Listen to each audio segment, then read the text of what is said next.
बहुत सालों पहले एक जग्गी नाम का नौजवान था। उसने अपने दो गुरु बनाए, एक दुनिया को दिखाया, दूसरा दुनिया से छुपाया। एक से उसने बिजनेस बनाना सीखा और दूसरे से लोगों को धर्म और विज्ञान से अध्यात्म का ऐसा माया जाल बिछाया कि जाहिल से लेकर शिक्षित, राजा से लेकर रंक कोई भी बच नहीं पाया। आस्था का नाम लेकर लोगों से नोट्स लिए, पॉलिटिशियंस का सपोर्ट लेकर उन्हें वोट्स दिए और इसी दिशा में काम करते करते उसने अपना ईशा साम्राज्य खड़ा कर लिया। कहानी सुनने में जितनी सिंपल लगी, असल में उतनी ही कंट्रोवर्शियल है। कंट्रोवर्सी एक बार में छोड़ भी देता, मगर साम्राज्य तुम्हारे उस भगवान का खून तो बहता है ना। I did not choose to worship any god. I still don't do any worship or puja in my life. I've never prayed in my life. Right from my childhood, I've been a skeptic, I've been an atheist, सदगुरु बचपन में atheist थे, बिल्कुल इसी की तरह, और फिर बड़े होके रिलीजन को ही यूज करने लगे, बिल्कुल इसी की तरह। वो कहते हैं कि भगवान इंसानों का बनाया हुआ कॉन्सेप्ट है और दुनिया भर के स्क्रिप्चर्स, आइडियोलॉजीज, फिलॉसफीज ये सब बेकार है, सिवाय सदगुरु के। सदगुरु कहते हैं कि यूनिवर्स, ये ब्रह्मांड नथिंगनेस से आया है और इस नथिंगनेस को वो शिवा कहते हैं। When I say Shiva, don't imagine the calendar figure you've always seen. When we say Shiva, what it means that which is not. सदगुरु शिवा के स्लेव है और Shiva is equals to nothingness, मतलब सदगुरु नथिंगनेस के स्लेव है। कोई सेंस है इस बात की? अकॉर्डिंग टू सदगुरु, गॉड को मानने वाले और ना मानने वाले दोनों सेम बोट में हैं, क्योंकि दोनों कुछ मान रहे हैं जिसे वो नहीं जानते। इसलिए सदगुरु के हिसाब से बेस्ट फिलॉसफी है आई डू नॉट नो। अब कमाल की बात यह है कि इस आई डू नॉट नो के ब्रांड एम्बेसडर ने जीवन में खुद कभी किसी को आई डू नॉट नो नहीं बोला। कोविड हो या एलियंस, क्वांटम फिजिक्स हो या यूनिवर्स, एवोल्यूशन हो या मिस्ट्री, ब्लैक मैजिक हो या हिस्ट्री, इन्हें हर चीज का ज्ञान है और उन्हें ये सारा परम ज्ञान प्राप्त हुआ एनलाइटमेंट से। चामुंडी हिल्स पर सदगुरु एक पत्थर पर बैठे और उन्हें एनलाइटमेंट प्राप्त हुआ। उन्हें लगा जैसे उनके आसपास का सब कुछ उनके अंदर ही है, इंक्लूडिंग वो पत्थर जिस पर वो बैठे थे। जब से सदगुरु को परम आनंद मिला, तब से उन्होंने परम आनंद हर एक तक पहुंचाना अपने जीवन का लक्ष्य बना लिया और लोगों को इस परम आनंद तक पहुंचाने की टेक्निक इनर इंजीनियरिंग भी। अकॉर्डिंग टू सदगुरु 15,000 साल पहले एक योगी हुआ सुनीरा, जिसे लिविंग शिवा बनाना था, मगर वो इस काम में नाकाम रहा। फिर सदियों तक बहुत सारे योगियों ने सेम कोशिश की, मगर वो भी नाकाम रहे और उन्हें समझ आया कि शिवा की शक्ति को इंसानी शरीर में कंटेन करना इम्पॉसिबल है। इसलिए उन्होंने ध्यान लिंगा बनाने का सोचा। सदगुरु अपनी किताब में कहते हैं कि ये उनका चौथा जन्म है। करीब 370 साल पहले वो एक स्नेक चार्मर थे जिसका नाम था बिल्वा। दूसरे जन्म में सदगुरु शिव योगी थे जो कि मोक्ष की तलाश में था, और एक दिन जब शिव योगी बैठकर मेडिटेशन कर रहा था, तभी वहाँ एक साधु आया जिसका नाम था श्री पल्लनी स्वामी, ऑल्सो नोन एज आदि योगी। इन्हीं को सदगुरु अपना गुरु भी मानते हैं। श्री पल्लनी स्वामी मतलब आदि योगी ने सदगुरु मतलब शिव योगी के सर पर छड़ी लगाई और शिव योगी एनलाइटन हो गया। और इसी के साथ शिव योगी उस 15,000 साल पुरानी भविष्यवाणी से, उस सपने से जुड़ गया जो सुनेरा ने देखा था। मगर इस ध्यान लिंगा को बनाने की कोशिश में शिव योगी में नाकाम रहे और 57 साल की उम्र में मर गए। सदगुरु का फिर से तीसरी बार जन्म हुआ है सदगुरु श्री ब्रह्म। सदगुरु श्री ब्रह्म ध्यान लिंगा बनाने में ऑलमोस्ट सक्सेसफुल हो ही गए थे, लेकिन यह प्रोजेक्ट फिर से अधूरा रह गया। मगर इस बार सदगुरु श्री ब्रह्म ने अपने अगले जन्म का पूरा प्लान बना लिया। वो कहाँ पैदा होंगे, किसकी कोख में पैदा होंगे, उनकी मदद करने वाली 2 साथी किसकी कोख में जन्म लेंगी, ये सब कुछ प्री प्लान था। सदगुरु श्री ब्रह्म का प्लान सफल हुआ और जन्म हुआ Jaggi Vasudev, also known as Sadhguru का। और जो 2 लोग उनकी मदद करने वाले थे, उनमें एक थी उनकी वाइफ विजय कुमारी, ऑल्सो नोन एज विज्जी, और दूसरी थी उनकी शिष्य भारती, जो पिछले जन्म में सदगुरु श्री ब्रह्म की भी शिष्या रह चुकी थी। सदगुरु विजय और भारती तीनों ट्रायंगल शेप बनाकर अपनी एनर्जी से ध्यान लिंगा को एक्टिवेट करते थे।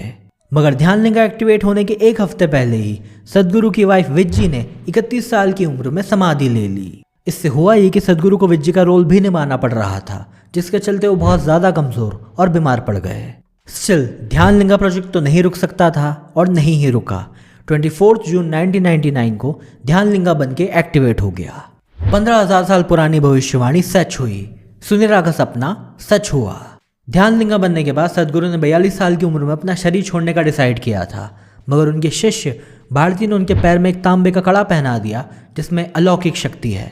इस अलौकिक कड़े से सदगुरु के शिष्यों की एनर्जी सदगुरु को मिलती है और सदगुरु जिंदा रहते हैं। और इस पर वो इतना निर्भर है कि अगर वो ये कड़ा निकाल दे तो मर जाएंगे। कहानी बहुत अच्छी है, बस गलत ऑडियंस तक पहुंच गई। ईवा से पूरा है, यहाँ कबूतर भी एक पंख से उड़ता है। 23 जनवरी 1997 सदगुरु की वाइफ विज्जी ने समाधि ले ली। मगर क्यों? 15,000 साल पुरानी प्रोफेसी, सदगुरु के 4 जन्म, इतना बड़ा प्रोजेक्ट और उसके एक हफ्ते पहले ही समाधि ले ली। कुछ तो गड़बड़ है। विज्जी के पेरेंट्स ने सदगुरु से बार बार रिक्वेस्ट की कि अगले दिन हमारे आने तक बॉडी को दफनाना मत, मगर सदगुरु ने सुबह सुबह ही विज्जी का क्रिमेशन कर दिया। जबकि विज्जी की फैमिली में बॉडी को जलाया नहीं, दफनाया जाता है और समाधि भी दफन होकर ही ली जाती है, तो जलाया क्यों? और एक लेडी अपनी 7 साल की बच्ची को छोड़कर समाधि क्यों लेगी, वो भी 15,000 साल पुरानी प्रोफेसी के पूरे होने के महज 7 दिन पहले? सदगुरु ने अपने आसपास बहुत सारे लोगों को शरीर छोड़कर जाने से रोक रखा है। अगर वो ऐसे ही किसी को रोक सकते हैं तो उन्होंने अपनी वाइफ को क्यों नहीं रोका, जबकि उन्हें पता था कि उनकी वाइफ के जाने के बाद उन्हें ध्यान लिंग एक्टिवेट करने में परेशानी आएगी और वो बीमार पड़ेंगे। इंडियन एक्सप्रेस की खबर के अनुसार विज्जी के पेरेंट्स ने सदगुरु पर मर्डर का एलिगेशन लगाया और पुलिस कंप्लेंट भी की, मगर पुलिस को ना ही कोई एविडेंस मिला और ना ही सदगुरु। एविडेंस प्रोबेबली चिता के साथ गायब हो गए और सदगुरु फ्लाइट के साथ। वैसे तो सदगुरु बहुत बीमार थे, लेकिन किन्हीं कारणवश पुलिस इन्वेस्टिगेशन के टाइम ही सदगुरु को यूएसए जाना पड़ा। अब कोई सबूत नहीं तो कोई गुनहगार नहीं, और इसी के साथ केस बंद। स्ट्रेंजली तीसरी सबसे इंपॉर्टेंट पार्टनर भारती भी इस प्रोजेक्ट में शामिल नहीं हो पाई, क्योंकि उन्हें उनकी डॉटर के स्कूल एनुअल फंक्शन में जाना था। एक तरफ 15,000 साल पुरानी प्रोफेसी, सदगुरु के 4 जन्म, खुद भारती का ये दूसरा जन्म, और दूसरी तरफ बच्ची का स्कूल एनुअल फंक्शन। कहानी में कुछ बहुत ही ज्यादा गड़बड़ है। दाल में काला नहीं है, काले में ही दाल है। 1984 में एक ऋषि प्रभाकर नाम का गुरु अपने शिष्यों को सिद्ध समाधि योगा सिखाता था, और फिर उनके शिष्य अलग अलग जगह जाकर लोगों को सिद्ध समाधि योगा सिखाते थे। मगर एक दिन उनमें से एक शिष्य ने दूसरी शिष्या से कहा कि अपने गुरु को धोखा दो और मुझे भी डार्लिंग मौका दो। शिष्य ने कोयम्बटूर जाके सिद्ध समाधि योगा को रीपैकेज, रीब्रांड किया और अपने नाम से बेचने लगा। शिष्य की तलाश जारी है, मगर लोगों को किसी पे शक है। इस तस्वीर में शिष्यों की शक्ल देखो, कोई जाना पहचाना लग रहा है क्या? सदगुरु ने अपनी किताब में बताया कि विज्जी को सदगुरु और भारती की बढ़ती नजदीकियों से प्रॉब्लम थी। सदगुरु प्रॉब्लम्स को मिटाना होता है, इंसान को नहीं।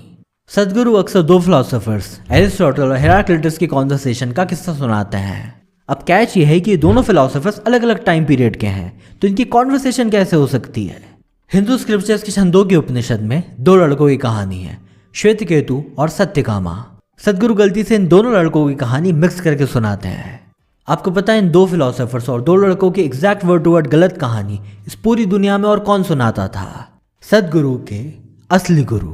सदगुरु के दूसरे जन्म में शिव योगी के सर पर छड़ी रखकर उन्हें एनलाइटन करने वाले आदि योगी नहीं, ओशो हैं। सदगुरु ओशो के परम ज्ञान से आज लगभग परमात्मा बन चुके हैं। ओशो की गलत कहानियों से लेकर उनके जवाब और तो और उनके चॉइस ऑफ वर्ड्स भी सदगुरु ने ढाप रखे हैं। You clearly disturb people. I Profane. love to disturb people. A guru is somebody who disturbs the fundamental aspects in you.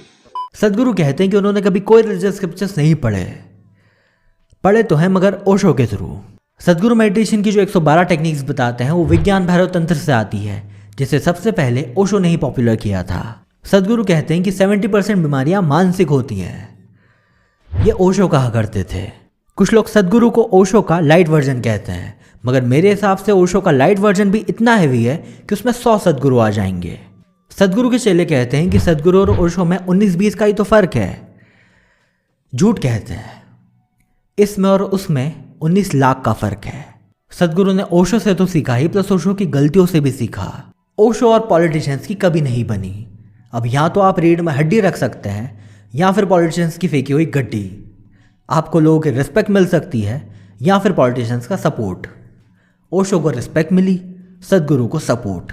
Atheist chief minister हो या रिलीजियस प्राइम मिनिस्टर, सदगुरु ने सबसे बना के रखी, और अब बना के रखो तो कुछ चुकाना भी पड़ता है। CA/NRC के बारे में कुछ नहीं पढ़ा, लेकिन सपोर्ट में बोलना है। फार्म बिल्स का एक पेज तक नहीं पढ़ा, लेकिन सपोर्ट में बोलना है। सब रिलीजियस स्क्रिप्चर्स बेकार है, लेकिन सपोर्ट में बोलना है। भाई ने बोला करने का तो करने का। PM वीडियोस भी ऐसे शेयर करते हैं जैसे खुद ही बनवा रहे हो। इतना बड़ा स्कैम चल कैसे रहा है? प्रॉब्लम कहाँ है? प्रॉब्लम यह है कि एक तरफ साइंस लोग जानते नहीं, जानते हैं तो समझते नहीं। समझ जाते हैं तो उन्हें हजम नहीं होता। दूसरी तरफ रिलीजन ऑलरेडी बहुत बदनाम हो चुका है, प्लस बहुत पुराना भी है, ऊपर से लोग अब रिस्पेक्ट भी नहीं करते। तो अब जाए तो जाए कहाँ, करे तो करे क्या। अरे ये सफ़ेद दाढ़ी वाला बूढ़ा आदमी सफ़ेद कपड़े पहन के इंग्लिश में स्पिरिचुअलिटी की बात कर रहा है, वो भी बाकी धार्मिक बाबाओं से अलग। एक सांस में 4 बार डायमेंशन वर्ड बोलता है। Power, charge, positive, negative, energy, कितनी साइंटिफिक बातें करता है। अब 21st सेंचुरी में इससे ज़्यादा कूल और क्या होगा। सब कुछ छोड़ के इसके पास चलो। अरे मगर तुम्हारे पेरेंट्स भी गए भाड़ की भट्टी में, हम तो इसी के पास जाएंगे। इस एज ऑफ इंफॉर्मेशन में आप लोगों को धर्म के नाम पर साफ झूठ नहीं बेच सकते। आपको झूठ साइंस में मिक्स करके बेचना पड़ेगा। सदगुरु अपने कॉन्सेप्ट्स साइंस में मिक्स करके बेचते हैं। ब्लैक कलर सारी लाइट, सारी वेवलेंथ, सारी एनर्जी एब्जॉर्ब करता है। हाँ करता है।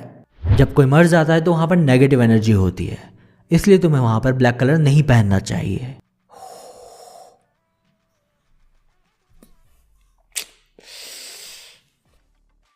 अरे पर लाइट की वेवलेंथ असली है, वो नेगेटिव एनर्जी असली थोड़ी है जो एब्जॉर्ब हो जाएगी।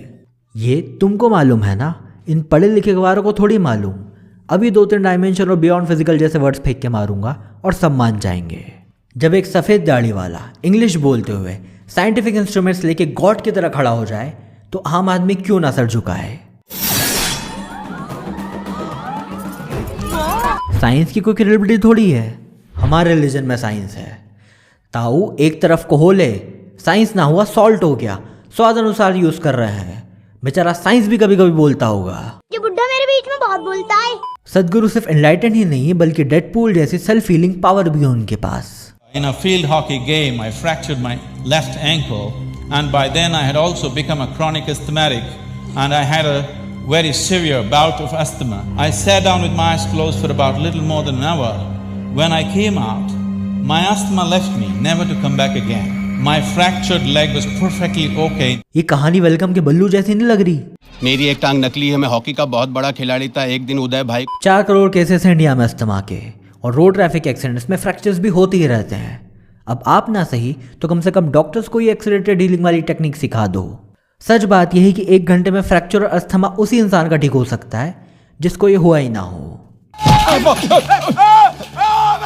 मेरी एक टांग नकली है, मैं ही कैन रन अंकल। जहां सच की तलाश में गौतम बुद्ध महलों से जंगलों की तरफ गए, वहीं मॉडर्न एज गुरुस जंगलों से महंगी कारों और बाइक्स की तरफ जाते हैं और इसे फंड करते हैं मासूम भोले भाले लोग। सदगुरु से कोई प्रोडक्ट लो या कोर्स लो, आपको एक्चुअल बिल की जगह डोनेशन स्लिप मिलती है। मतलब सदगुरु का business on paper charitable trust है जिसे गवर्नमेंट को कोई टैक्स नहीं देना पड़ता। लेने देने से याद आया कि सदगुरु का अपना खुद का ओनली फैंस भी है जिसमें 50 लाख में आप सदगुरु के साथ 13 डेज की मानसरोवर ट्रिप पे जा सकते हैं। कौन देता होगा इतने पैसे यार। 50 लाख को 6000 से डिवाइड करें तो आपको 833 बार परम सुख मिल जाए।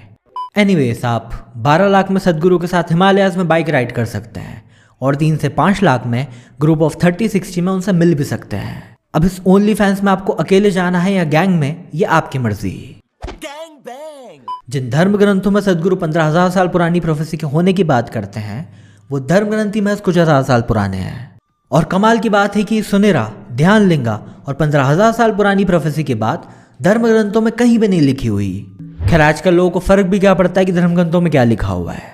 चलो मान लेते हैं कि सदगुरु की बातें सही हैं, तो करोड़ों भक्तों, लाखों पार्ट टाइम वॉलंटियर्स, हजारों फुल टाइम वॉलंटियर्स में से सदगुरु आज तक कितनों का एनलाइटमेंट दिला पाए?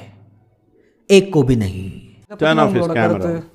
आओ जाते जाते सदगुरु का आश्रम घूम के आते हैं। ये क्या है? ये एलिफेंट कॉरिडोर है। बेच डालो इसको और इसका पैसा जो है हमारे एनजीओ के अकाउंट में डालो। ये क्या है? ये आदिवासियों की जमीन है। बेच डालो इसको और इसका पैसा जो है हमारे एनजीओ के अकाउंट में डालो। ये क्या है? ये लोगों के रिलीजियस सेंटिमेंट्स हैं। बेच डालो इसको और इसका पैसा जो है आपके एनजीओ के अकाउंट में डालना है। हाउ कितने होशियार मालूम होते तुम। सदगुरु कहते हैं कि मैं किसी की नहीं सुनता। अगर भगवान भी अगर मुझसे कुछ कहेगा तो मैं भगवान की भी नहीं सुनूंगा क्योंकि मैं भगवान से ज़्यादा जानता हूँ। ये तो गॉड के भी ऊपर है यार। तो चलो बताओ इस वीडियो के सेकंड पार्ट में आपके साथ क्या होगा? क्या होने वाला है? अपने को क्या मालूम, तू जो दे रहे। पार्ट 1 था जग्गी का जूस, पार्ट 2 है जग्गी का जुलूस जिसमें आप सभी इन्वाइटेड हैं। पार्ट 1 में इस मिस्टिक को डीमिस्टिफाई किया, पार्ट 2 में से डिबंक करेंगे। भोले भालों के साथ डायमेंशन खेलते खेलते डेमन के हाथ लग गया, और डेमन भी हो जिसके सामने भगवान भी मौन है। जाके देख रिकॉर्ड में कौन है।